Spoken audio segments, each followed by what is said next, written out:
Hola mundo, estamos aquí una vez más orbitando el Hazayé en el planeta Tierra. Este es el Hazayé número 1, enero del año 2023. Y ahora nos acompaña un personaje importantísimo en todo lo que tiene que ver con el tema de territorios, habitabilidad. Él es historiador, experto en todo lo que es el ámbito de los territorios, la ciudadanía, una palabra tan usada, pero también tan mal usada en estos últimos años, donde pareciera que ser ciudadano se ha limitado a situaciones procedimentales, a situaciones de trámites y a una dependencia de un sistema estructural, económico, político, social, que no dialoga con nuestros sueños como ciudadanos, como personas. Él es Marcelo Mardones, doctor en arquitectura y urbanismo. Un gusto tenerte en el Hazayé, Marcelo, bienvenido, y con la compa de ruta, la filósofa filosa Ana María Lara. Muchas gracias, Claudia. Muchas gracias, Anita, por la invitación también. Hola, hola compa, hola Marcelo, un gusto tenerte aquí. Con Marcelo fuimos compañeros de universidad, nos conocemos hace mucho tiempo y es un nuevo amigo que se suma a este canasto en el que invitamos a gente que está pensando hoy día, que quiere ser parte de esta época de transformaciones desde el lugar en el que se desarrolla, ¿no? Y estoy muy contenta de que Marcelo esté aquí hoy día compartiendo su trabajo, ¿no? En general aquí nos acompañan amigos que se juntan aquí a ñoñar, a hablar de otras cosas a veces, pero que tienen que ver con qué es en dónde tenemos que poner los acentos hoy día o las miradas en esta época de transformación. Hace un rato estuvimos con Carlos Tromben, un economista, ¿no? Bien conocido en Chile, que aborda el tema de la economía desde varios lugares y sobre todo desde la novela, y con él hablábamos de cómo instalar en la educación reflexiones en torno a la economía para empoderarse de esos temas que finalmente determinan cómo habitamos la economía, ¿no?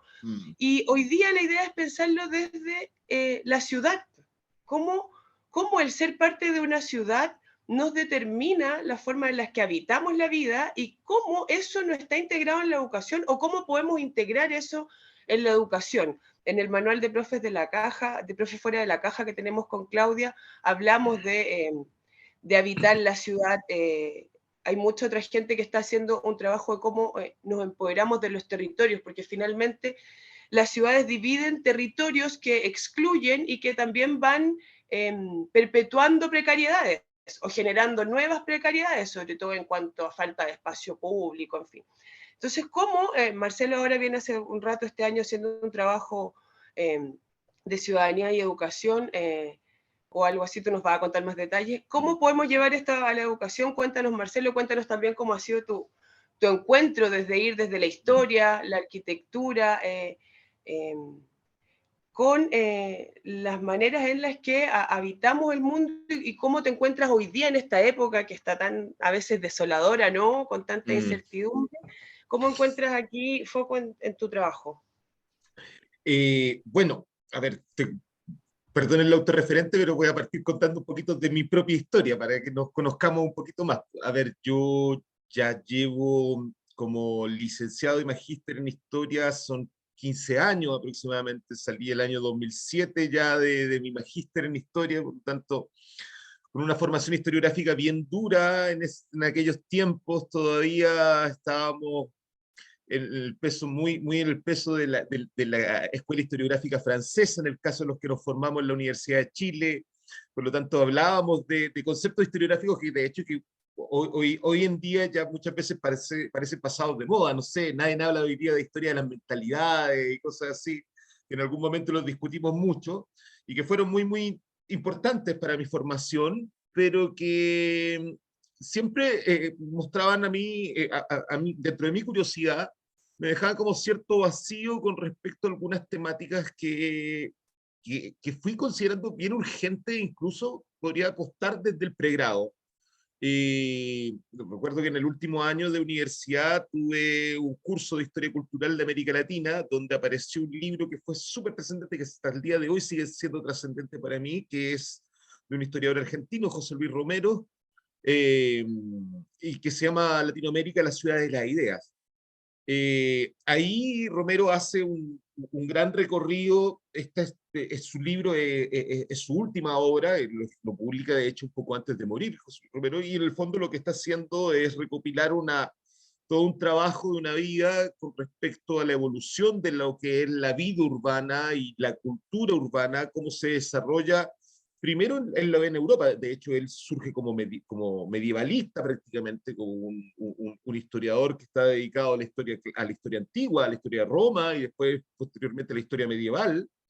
Pero él observa con mucho interés el traslado de lo que él llama la cultura urbana hacia América Latina desde el proceso de conquista en adelante.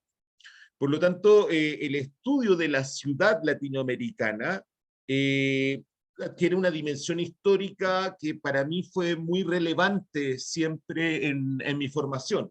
Más allá de que mis trabajos iniciales, tanto en licenciatura como en el magíster, no hayan estado ligados directamente a la ciudad, siempre iba apareciendo de una u otra forma el contexto de lo urbano, la problemática ligada al territorio, al espacio, al cómo convivimos dentro de este espacio, a cuáles son las diferencias, a cómo son las crisis que permanentemente atraviesan estas relaciones espaciales, en el fondo, que se dan adentro de la ciudad. Y eso se materializó ya cuando una vez empecé mis estudios de doctorado, en los cuales tomé la decisión justamente de no irme por el lado de la historia, sino que cambiar, hacer un giro y irme hacia los estudios urbanos y la arquitectura. A pesar de que mi tesis de doctoral es igualmente una tesis de historia, es más casi una historia social. Pero, por ejemplo, me acerqué en esos momentos a la temática del transporte, que es un tema que hasta el día de hoy me interesa mucho. Trabajamos con varios amigos ahí, varios proyectos. Estamos trabajando ahora en estos momentos en un proyecto con mi amigo Waldo Vila, que justamente es sobre transporte durante la dictadura, transporte público en dictadura. Entonces, una línea que he seguido trabajando. Pero en paralelo a eso, y ejerciendo ya como docente universitario desde el año 2017,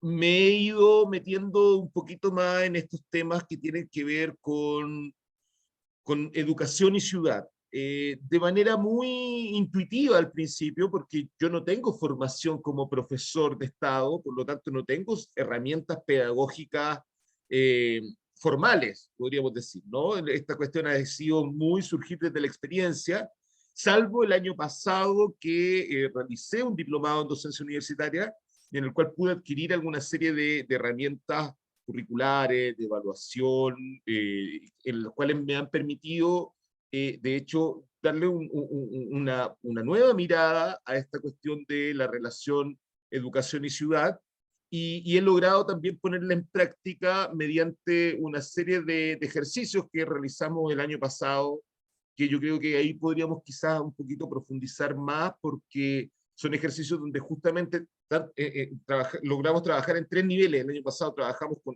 estudiantes de educación básica, de octavo año, con estudiantes de educación media y con mis estudiantes de universitarios. Por lo tanto, logré como trabajar con todo un espectro de generacional, ¿no? En el cual el tema de la ciudad se fue imponiendo, imponiendo nuevos términos, o más bien dicho, más que nuevos términos, nuevos abordajes para entender la ciudad, ¿no? Y para convertir a la ciudad finalmente también en una herramienta de aprendizaje. Interesante eso de la relación intergeneracional y la ciudad, ¿no? Además, con lo complejo que es hablar de generaciones hoy día, del lugar que tienen los jóvenes, lo importante que también es en educación poder tener una mirada transversal de los distintos segmentos etarios en los que hemos dividido a los ciudadanos, digamos, a los habitantes, ¿no? Ahí hay todo un tema. Yo estoy haciendo un doctorado en juventudes y hay todo un tema respecto a cómo hemos vaciado las categorías o instrumentalizado las categorías de sujetos, que afecta mucho sobre todo a la educación. Está lleno de adultocentrismos, las comprensiones de las distintas generaciones y cómo les entregamos un espacio para habitar, en el que la mayoría de las veces, a menos que sean disidentes, se tienen que adaptar, ¿no? A moldar a formas de vida, a formas de usar el espacio, a formas de protegerte o resguardarte también por los peligros que implica, ¿no? Y cómo es importante también eso, instalarlo como un tema en la educación. Esta educación tan instrumentalizada que tenemos hoy día, en la que hay que ir pasando por asignaturas segmentadas también en un cierto tiempo, un cierto espacio, te quitan o no dan espacio siempre a comprendernos en donde habitamos, en sentirnos comunidad. A mí me parece que de los pocos espacios que nos están quedando con esta ausencia de espacios públicos, con la virtualización también de los territorios, es la educación, es este espacio donde hay comunidad. ¿Y cómo generar ahí comunidades? Instalando estos temas dentro de las instituciones, dentro de los currículums, por ahí hay hartas transformaciones que hacer, creo. Sí, a ver, como para tomar un poco el hilo. Evidentemente hay una cuestión que me di cuenta con mucha claridad durante el diplomado de esta necesidad que tienen los profesores de convertirse como en interlocutores generacionales, ¿cachai? Y para lo cual no muchas veces existe la formación adecuada, ni la problematización, ni la discusión. De hecho, yo vengo de una cultura docente donde lo que se impone es que generalmente el profesor llega a pasar contenidos y hablar y trabajar un poco sus conocimientos de manera casi súper sacrosanta sobre un grupo de chiquillos que tienen que recibir esos conocimientos y que si ellos no reciben los conocimientos son culpa de ellos. ¿Cachai? Como que hay ahí una cuestión como que tiene mucho peso en nuestra cultura académica, en nuestra cultura pedagógica, y que evidentemente se convierte en un obstáculo a la hora de poder plantear nuevas formas de aprendizaje, nuevas formas de poder involucrar otros problemas adentro de la lógica del conocimiento. Y en ese sentido yo creo que también que la ciudad tiene como una gran ventaja respecto a que, si bien siempre es difícil definir qué es lo que es una ciudad, yo creo que todos tenemos una experiencia con la misma, ¿no?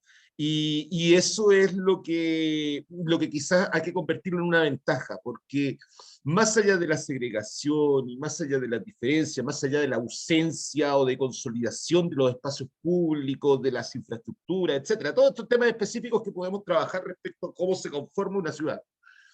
Pero esa experiencia misma de vivir la ciudad está en todas las personas. Aquí quizás posiblemente uno de los grandes efectos de la pandemia o de las grandes traumas de la pandemia de este año 2020 y sus consecuencias fue que de hecho que no pudimos practicar la ciudad como generalmente lo hacíamos, ¿no? No podíamos subir al transporte público de forma normal, podríamos decirte, como lo practicamos. Por tanto, creo que estamos en un contexto, en este contexto post-pandémico, si es que se ha acabado la pandemia en realidad, en el cual obviamente aquello que entendimos por ciudad pasa a tener nuevas reflexiones. Y creo que en ese sentido, y ligándolo con lo que te comentaba, les comentaba al principio, creo que hay que aprovechar a la ciudad como una forma de desituar al profesor, de sacar al profesor simplemente de esa posición como privilegiada que tiene dentro del aula y llevarlo a un espacio donde la convivencia con sus alumnos y en general con los otros pueda ser vista como una herramienta.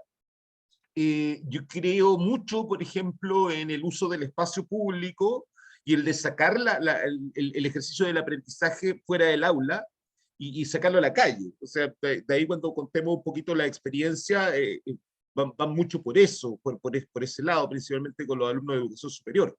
Y ahí yo creo que hay oportunidades como para poder repensar y proponer una serie de planes muy estratégicos posiblemente, no necesariamente van a ser planes que van a transformar aquí la educación en general, ¿no?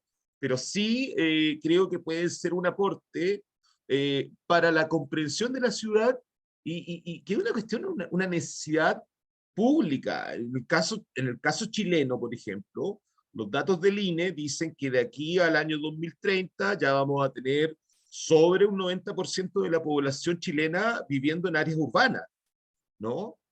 Por lo tanto, y a nivel latinoamericano, la cuestión debe ser más o menos similar, ¿no? Salvo en algunos países donde pero en general los países latinoamericanos ya son, esto es un subcontinente urbano, ¿no? No es un continente ya rural, ¿no?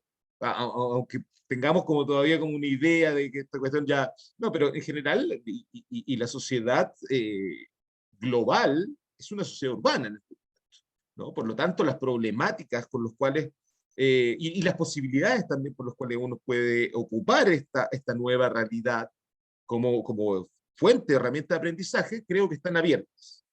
Yo creo que voy a tomar, vos hablaste de la ciudad como experiencia, ¿no? Me gustó esa frase, me voy a agarrar de esa frase en relación a tu último punto. Y claro, finalmente las ciudades se definen en relación a la experiencia que quienes la habitan han tenido. Si los ciudadanos experimentamos seguridad, experimentamos tranquilidad, experimentamos una atmósfera poco llena de dióxido de carbono y hay naturaleza, hay ríos, hay bosques rodeando el entorno, este concepto de ciudad va a ser bastante grato. Si experimentamos aglomeración, caos, una movilidad deficiente, donde pareciera, porque hay dos extremos, ¿no? Hay ciudades como Múnich que tienen un orden, una limpieza, pero 4 euros de ida y 4 euros de vuelta, tampoco se te hace una movilidad sostenible económicamente, ¿no? Por más que vivas ahí. Claro. Pero hay ciudades como Santiago de Chile, donde digamos que cuesta 1 euro, que igual es bastante, considerando que es América Latina, y el transporte igual es insostenible por la calidad del servicio, que es detestable, ¿no? Sao Paulo, otra historia, Buenos Aires, otra historia, y luego vamos a Santa Cruz de la Sierra, Bolivia, La Paz, Bolivia, donde tenés estos buses de 1970 que siguen funcionando, estos autobuses enormes o estos chiquititos, las combi. Exacto, entonces, donde pagás 2 bolivianos, ¿no? Pagás 2 bolivianos, pagás, o si sos estudiante, pagás 1 boliviano, pareciera que es el paraíso a nivel bolsillo, pero 40 grados de calor y todos amontonados. Un caos vial que te lo encargo. Exactamente, ¿no? Entonces, todos estos factores, cuando vos dijiste la ciudad como experiencia, se me amontonaron todas estas experiencias en relación a la dificultad de movilizarse dentro de una ciudad. Ahí entran muchos factores, ya hablando de educación inclusiva. No hay condiciones para personas que tienen dismetría de un pie y de otro, no hay condiciones para personas paralíticas, para personas con dificultad respiratoria, en los metros es una situación crítica. Entonces, claro, yo me puse a pensar en todas estas situaciones que tienen que ver además con la salud, y lo que vos planteás en uno de tus artículos, creo que en el Desconcierto, la pedagogía de la ciudad, ¿no? Esta propuesta que vos hacés en uno de tus artículos publicados, y estas propuestas yo creo que son necesarias, y yo particularmente las agradezco, y me encanta saber el diálogo que tenemos como latinoamericanos, porque en Bolivia, con Pablo Carbone, con Ana María Lara, compa de Chile, con Valentina Bajeret, con Daniela Bolívar y otros educadores y gestores culturales, venimos desde el 2015 trabajando estas ideas, y es una alegría saber que uno no está solo, ¿no, Marcelo? Uno no está solo, y yo creo que como Latinoamérica es una oportunidad clave para empezar a hilvanar estos razonamientos en torno a la ciudad. Y la UNESCO también en el 2013 lanzó esta idea de la ciudad aprendizaje, se llamó su propuesta de la UNESCO, ¿no? La ciudad como lugar de aprendizaje. Y por otro lado, me gusta esto que planteas, de que claro, el gran porcentaje de los espacios habitables y habitados, que no es lo mismo, en América Latina son urbanos. El mito de lo rural, que ya es un mito que algunos candidatos políticos siguen usando para ganar votos, ¿no? Es nuestro tiempo perdido. Nuestro mito del tiempo perdido. Sí. Tal cual. Entonces, estas provocaciones, ¿no?, son las que me vienen mientras te escuchaba, y me gustaría que ahondemos un poco más en estas reflexiones. Vos has publicado algunos libros también. Contanos un poco este tema de la ciudad como experiencia y la pedagogía, la ciudad como una propuesta pedagógica, ¿no? Claro. Mira, esto surgió, la idea de empezar a pensar la ciudad como, si bien está dentro del currículum escolar acá en Chile, hay unidades donde aparece la cuestión urbana en la ciudad como presencia, pero yo como por lo menos como especialista, en el sentido como doctor en estudio urbano, siempre he sentido como que la reflexión sobre estos temas o está muy acotada o está vista en forma muy superficial o no tiene el peso que quizás podría tener dentro del currículum. Porque creo que hay una cuestión que es muy interesante dentro cuando empezamos a entender la ciudad como un dispositivo pedagógico. Y es que la ciudad te plantea problemas súper interdisciplinarios. Podemos hablar que un poco lo que estábamos haciendo recién en los comentarios previos, podemos hablar de transporte, podemos hablar de movilidad, pero hablamos de movilidad y hablamos de economía. Tú mismo me lo comentaste. Hablamos de desigualdades sociales, hablamos de cuestiones ambientales, ¿no? Hay una serie de problemáticas que cuando uno identifica algún aspecto particular de la ciudad, ese aspecto de la ciudad no está por sí solo nunca, está ligado a un montón de temas. Tú puedes encontrar un tema dentro podríamos decir, de este abanico de opciones que te ofrece la ciudad, y vas construyendo una serie de lluvia de ideas porque te van apareciendo miles de cosas en los cuales están ligados. Entonces, creo que ofrece múltiples posibilidades el estudio de la ciudad. Pero generalmente esos estudios o esas perspectivas de ingreso están tomadas por perspectivas que a mi juicio son un poquito conservadoras, como por ejemplo la cuestión del patrimonio, ¿no? De hecho, la primera experiencia, nosotros cuando escribí esta columna que comentaba del desconcierto que se publicaba a mediados del año pasado, veníamos de realizar una primera experiencia con la Universidad Diego Portales, con la Escuela de Historia donde yo trabajo, en los cuales nos involucramos a una serie de colegios municipales que están insertos en el mismo barrio donde está la universidad, que es un barrio de la zona centro de Santiago, un antiguo barrio de élites donde todavía quedan bastantes casonas de finales del siglo XIX, principios del siglo XX, pero que han sido reconvertidas porque la élite se trasladó del área central de la ciudad hacia el área oriente, hacia el área precordillerana, ¿no? Huyendo un poco de la crisis que estaba mostrando urbana ya el centro de Santiago, con la llegada también de estos grupos un poco indeseables para la élite. La élite tienen esta tendencia siempre a aislarse, ¿no?, dentro de su mundo. Por lo tanto, la élite chilena, la élite capitalina de Santiago, se traslada hacia el oriente de la ciudad y queda este barrio como una suerte de cáscara vacía, ¿no?, sin ya sus antiguos dueños, y este barrio fue reutilizado posteriormente por instituciones educacionales para convertirse en lo que hoy día es bien conocido dentro del ámbito de la capital chilena como el barrio universitario, ¿no? En esa dinámica nosotros nos involucramos con una serie de colegios de la zona para hacer una suerte lo llamamos talleres, ¿no? Talleres de reflexión histórica patrimonial. ¿Qué contaban eso? Contaban unas charlas que yo hacía para cada uno de los cursos que participaban, en los cuales contaba un poco la historia del barrio, términos bien de historia urbana, bien dura, hacíamos una escala, hacíamos un recorrido más o menos por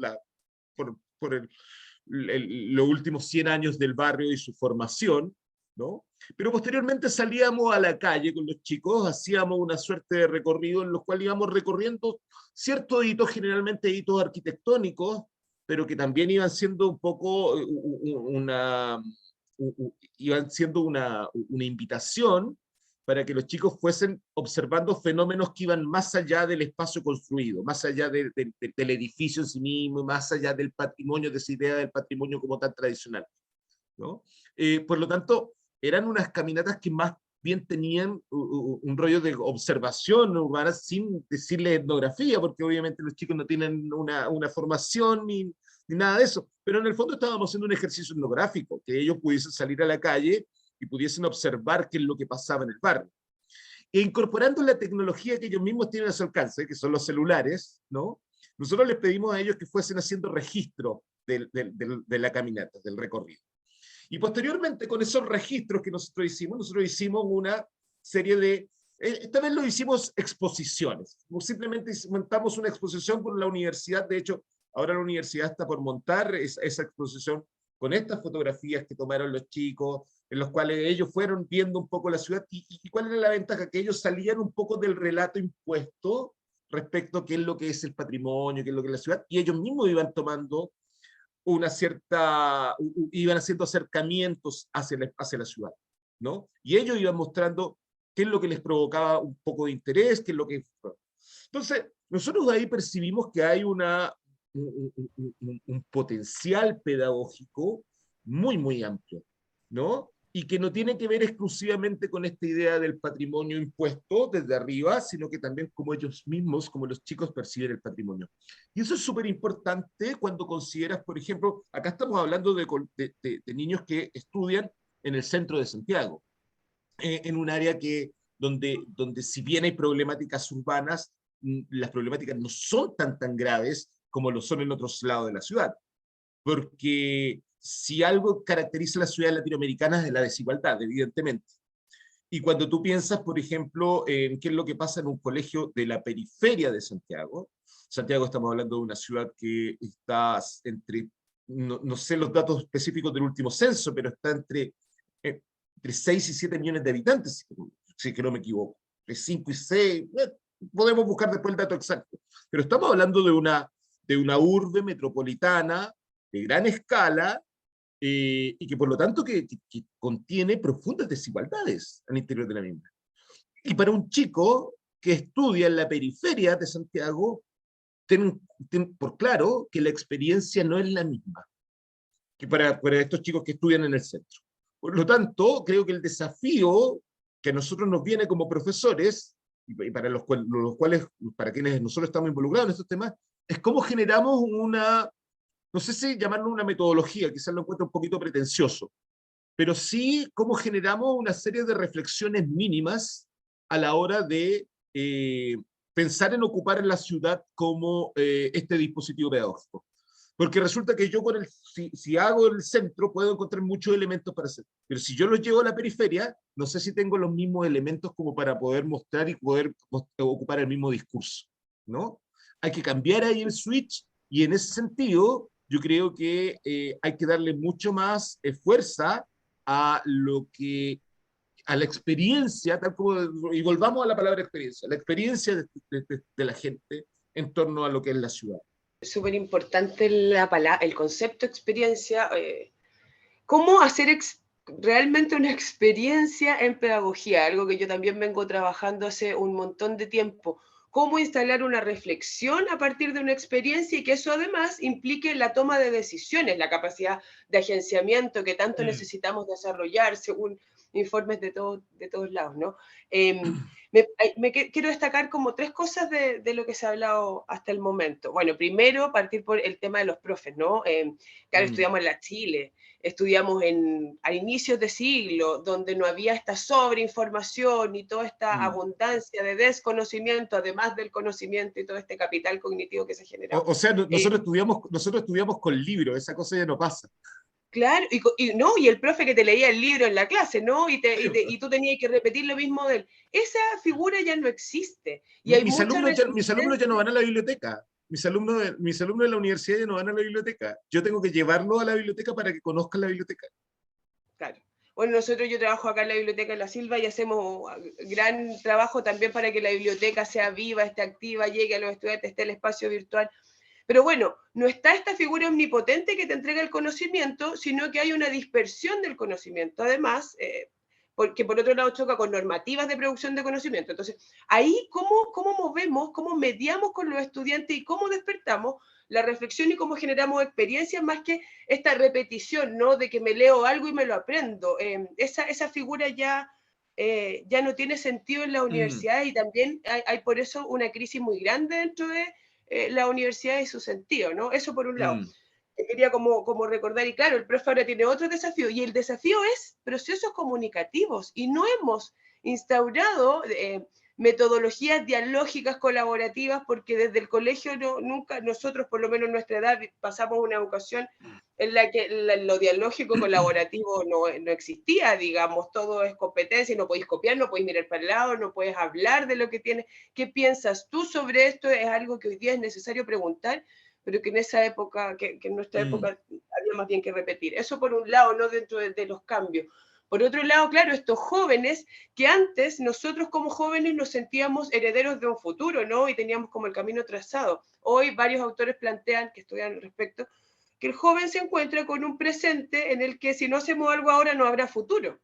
Jóvenes que también ya no creen en que haya un único metarrelato del cual podemos excluir a otros. Hay un modo de habitar súper distinto de los jóvenes hoy día. Y a estos jóvenes, va a sonar algo que no quiero hacer, que es muy adultocéntrico, pero ¿cómo hay que guiarlos? No es guiarlos, pero nuestra responsabilidad, creo yo, es guiarlos hacia la reflexión y la experiencia. ¿Y qué experiencia les queremos dar? ¿Queremos darle experiencias en las que repitan, o los vamos a sacar a la calle, ¿no? Y cuando los saquemos a la calle, ¿de qué nos sirve esto? Para que Latinoamérica siga siendo un continente con ciudades mal planificadas, con construcciones donde pasan las venas de ríos, ¿no? El último Hasayé que tuvimos está un activista medioambientalista que con tecnología y todo ha visto cómo las vertientes de ríos y fluviales, no sé,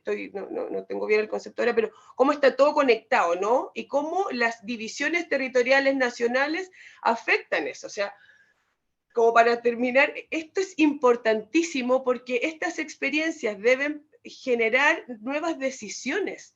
La necesidad que tenemos hoy día de habitar este espacio, de recorrerlo, de hacernos cargo desde la experiencia, de generar nuevas reflexiones para tomar decisiones que deben ser distintas a las que se han tomado antes, implica nuevas metodologías, pero implica sobre todo metodologías comunicativas y dialógicas. Y ahí yo creo que es donde, por ejemplo, sacarlos a una escuela con cielo abierto, sacarlos a la calle, permite otro tipo de diálogo, otro tipo de comunicación. Llevamos un montón de años con la misma estructura de una sala, con una mesa delante y el cuadradito, ¿no? Con las otras todas ordenadas como en jerarquía, y hoy día hay que tratar de impulsar otras cosas, pues, decisiones, sobre todo para la docencia universitaria, que es tan importante. Hay que sistematizarla. Es súper bueno estos diplomados y todo que nos permiten sistematizar la información, los datos, ver técnicas de evaluación. Pero ante todo, la falencia como general, yo creo que tal vez como latinoamericanos tenemos es esto de planificar, de experimentar, de reflexionar, de decidir y planificar, ir evaluando entre medio, ¿no? Que es algo tan pedagógico, pero que estamos tan cojos con eso, ¿no, compa? Omar, Sí, no sé. mira, yo te entiendo que los resultados de las políticas educacionales son resultados que siempre se ven a largo plazo. Entonces, evidentemente, cuando uno está reflexionando con respecto, por lo menos en mi caso, respecto a todo lo que es esto de la ciudad y las implicancias pedagógicas que puede tener, obviamente tampoco no creo que vayamos a tener transformaciones inmediatas a partir de este tema. La ciudad es espacio construido, hay una serie de intereses dentro de la construcción de la ciudad que implican recursos, lógicas, etcétera, tecnocracia, administración del poder político, etcétera, etcétera. O sea, tiene múltiples dimensiones de un problema para cuestión que es muy complejo. Pero lo que sí yo creo, en ese sentido, es que la ciudad, más allá de las múltiples problemáticas y falencias que pueda tener el espacio público y la ciudad en sí mismo, puede ofrecerle a los chicos una serie de herramientas que favorezcan el aprendizaje activo. Y en ese sentido, yo creo que es vital, por ejemplo, convertir el aprendizaje en una cuestión no meramente individual, sino que en una cuestión grupal, que las herramientas de aprendizaje sean colectivas. Y en ese sentido, yo este último año, sumando una nueva experiencia ¿cómo se llama? Que vino después de estos primeros tours que realizamos, que un poco lo que estaba mostrando ahí Claudia. Nosotros me invitaron a trabajar un proyecto de educación, no de educación popular, sino que más bien de historia local en la comuna de San Bernardo. San Bernardo es una comuna del sur de Santiago, una de las comunas que tuvo mayor crecimiento durante los últimos 30 años, aproximadamente, cuando viene este gran boom de las periferias, este gran crecimiento de las periferias, porque es una comuna en la cual se recibió mucha gente proveniente de otros lugares de la ciudad, donde se le instaló ahí en viviendas sociales. Algunos de los conjuntos de vivienda social más grandes de los levantados en la década de los 90, donde hubo una política pública en cuanto a la vivienda social de mucho impacto, principalmente en términos cuantitativos, más que cualitativos, ¿no? Porque los problemas que han tenido todos esos sectores que fueron construidos como supuestas soluciones han quedado en evidencia. Entonces, en torno justamente a eso, a mí me tocó ir a una serie de escuelas, porque este proyecto era construir historia local de San Bernardo, pero a partir de la experiencia de las propias comunidades educativas, ¿no? Y lo que yo hice ahí en una serie ¿cómo se llama?, de encuentros que tuvimos, fue proponer una metodología que yo había estado observando previamente en algunas experiencias de las cuales iba recogiendo alguna idea, y que tienen que ver con esto que desde la geografía se ha pasado a llamar como las geografías críticas o las cartografías colectivas, ¿no? Y ahí yo encontré una herramienta pedagógica súper útil, en el cual me ha permitido abordar buenas partes de las problemáticas que tú comentabas recién. Lo que hicimos en estos grupos, en esta experiencia de trabajo, fue tomar a una serie de chicos, y no solamente chicos, porque en realidad cuando hacíamos estas historias de las comunidades escolares, venían profesores, venían apoderados, venían estudiantes, ¿no? Algunos se organizaban grupos de estudiantes, otros se organizaban grupos de apoderados, grupos de profesores, etc.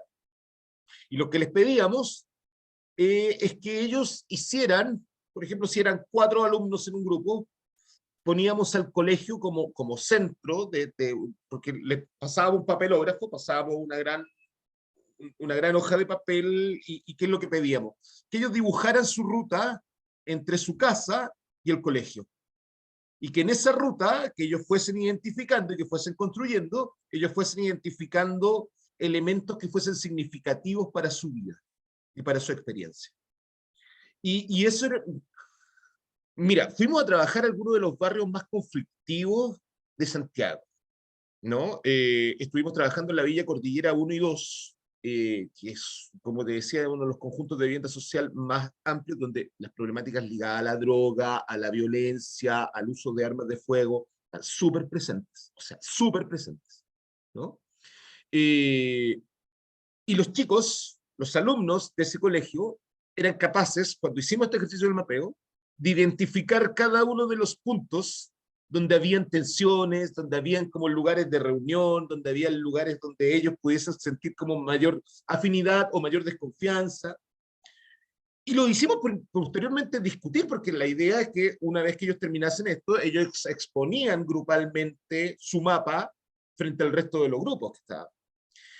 Y surgían unas discusiones, pero que eran increíbles y eran alucinantes. Y los cabros terminaban haciendo reflexiones en torno a la problemática de la droga, de la legalización y la legalización de la droga, del problema de la violencia, del problema de las violencias intrafamiliares, surgía el problema de ciudad más duro, cuáles son nuestros abastecimientos, cuáles son nuestras posibilidades de tomar transporte. Todas esas cosas iban surgiendo en torno a la cuestión del mapa. Y yo creo, bueno, de ahí logré descubrir una serie de experiencias que no solamente a nivel latinoamericano, o sea, a nivel chileno, sino que experiencias latinoamericanas. Un grupo, por ejemplo, de geógrafos argentinos, que les recomiendo que los busquen en redes sociales, iconoclasistas se llaman, y ellos se han dedicado, tienen un manual de mapeo colectivo que es extremadamente útil para cualquier tipo de iniciativa en la cual uno quiera incorporar no solamente la ciudad, los temas ambientales, etcétera, o sea, porque todo es mapeable en el fondo, ¿no? Y la construcción del mapa a partir de los estudiantes, de que ellos se convierten en propios cartógrafos, es una tremenda experiencia, porque los involucra en el territorio, los involucra en las lógicas del espacio, los involucra en problemáticas que son súper así como propias de la arquitectura y los estudios urbanos, como las escalas, ¿no? Cuáles son las escalas de la ciudad, ¿no? Porque tenemos que pensar, nosotros trabajamos en la escala barrio, está la escala comuna, la ciudad, hay diferentes escalas dentro de la ciudad donde nosotros convivimos, ¿no? Entonces son diferentes formas de experienciar la ciudad según la escala con la cual nosotros estemos dialogando en un momento. La escala menor, que vendría a ser quizá la casa, la habitación, se mezcla con la escala barrio, por ejemplo, ¿no? Y ahí van dialogando muchas temáticas. Entonces, es muy, muy interesante el tema. De hecho, yo ahora estamos proponiendo, porque esto también lo apliqué de una u otra forma, lo fui aplicando con mi estudiante universitario. Y este año lo que queremos hacer es presentar ahora un proyecto de innovación en educación para poder aplicarlo en el segundo semestre. Nosotros vamos a hacer nuevamente, llevo haciéndolo como 5 años, este seminario en historia urbana, en el fondo, que para mí estaba siendo muy latero porque yo estaba hablando todo el rato y estaba hablando de contenido y cosas así. ¿Qué pasó? Hicimos este año un cambio, una innovación. Y obviamente la cuestión del contenido todavía está, pero está mucho más acotado y hay está mucho más pensado el curso en estos momentos en actividades para que los cabros vayan en sí mismos, vayan generando estrategias de aprendizaje, ¿no? Y eso es un poquito la lógica en la cual queremos avanzar, ¿no? En dar algunas herramientas en las cuales la propia experiencia de los chicos y chicas se aplique en torno a la reflexión y esa reflexión logre convertirse en aprendizaje final. Tremendo ejemplo de metodología y lo que hay que hacer, ¿no? Delante hablaste de fotos, ahora de esta otra actividad. Me encanta, me parece súper interesante, súper necesario. Esas son las metodologías que hay que usar hoy día. Hay que innovar, hay que atreverse a usar otros modos que inviten a reflexionar y a comunicarse, a dialogar, que es lo más importante, ¿no? Perdona, para complementar un poco eso que estás diciendo, de hecho, lo que vamos a proponer ahora es cada vez incorporar más tecnología al método en sí mismo de reflexión. Entonces, por ejemplo, estamos pensando en que además de la fotografía, podemos incorporar desde sonidos, desde relatos audiovisuales. Tenemos que aprender a ocupar, por ejemplo, Google Maps como una forma de los mapas que se vayan haciendo primero en papelógrafo, que los podamos aterrizar posteriormente a plataformas tecnológicas y podamos convertirlos, porque además con ese tipo de estrategias podemos convertir a algunos de nuestros grandes enemigos en el aula, como son los celulares, podemos convertirlos sí, en herramientas, en hace mediadores rato de que hay que conocimiento. integrar, claro, y que son también objetos actantes, como que generan otras posibilidades y que no se pueden negar. Pues, sí, No, o sea, no vamos a tener, remar contra la corriente en estos momentos, claro, sería una estupidez, una pérdida de claro, tiempo. pero hay que adecuarlos, hay que Y instalarlos, hay que sacarles seguir todo con el las contenido. lógicas pedagógicas de hace 30 años atrás, cuando el mundo ha cambiado absolutamente. Me parece que habla peor de nosotros que de cualquier otra Sí, cosa. hay que Entonces, integrar. no, hay una súper necesidad de poder llevar a cabo toda esta idea. Sin duda, sin duda. Bueno, un poco acercándonos a las conclusiones, ya la compa punteó un par de tópicos ahí, y yo quisiera resaltar algunos otros de esta última etapa de nuestros Asayé. vos hablabas de estas escalas de la ciudad, ¿no? Y claro, en cada lugar, en cada país de América Latina, estas escalas varían. Por ejemplo, en Bolivia nosotros tenemos la urbanización, que es la V, el distrito municipal, el barrio, la casa. Y Claro. hay otras escalas intermedias. Entonces ahí me vino a la mente un Fondesit, podría ser de hecho, identificar, hacer una cartografía de cuáles son las escalas que se están manejando hoy por hoy en las ciudades capitales de América Latina y en las ciudades intermedias, en las ciudades Sí, contrapeso, ¿no? Porque sí, eso sí, también sí. genera otras formas Otras de desigualdades. relacionamiento. Ahora hay Sí. exactamente otras desigualdades, por un lado eso, y por otro lado, claro, una vez nos respondamos a cómo están organizadas las ciudades de América Latina en el siglo XXI, cuáles son las escalas que se están manejando entre unos y otros países, y cómo estas escalas viabilizan ciertas desigualdades sociales y facilitan a la vez la pega para los empresarios, los empresarios, digamos, que han monopolizado algunos aspectos que se relacionan directamente con experimentar la ciudad, como el transporte, el tema del servicio del recojo de basura, Es un ¿no? tema Cómo súper se importante. organiza. Sí, o sea, servicios básicos municipales, alumbrado público, transporte, basura, cómo básicamente el tema de las patentes, también las patentes de movilidad, ¿no? De acuerdo al auto, de acuerdo al medio de transporte. Entonces, todos estos aspectos, y cerrar un poco con tu ejercicio, tu didáctica, yo diría la didáctica de Marcelo Mardones, esta ruta de la casa al colegio.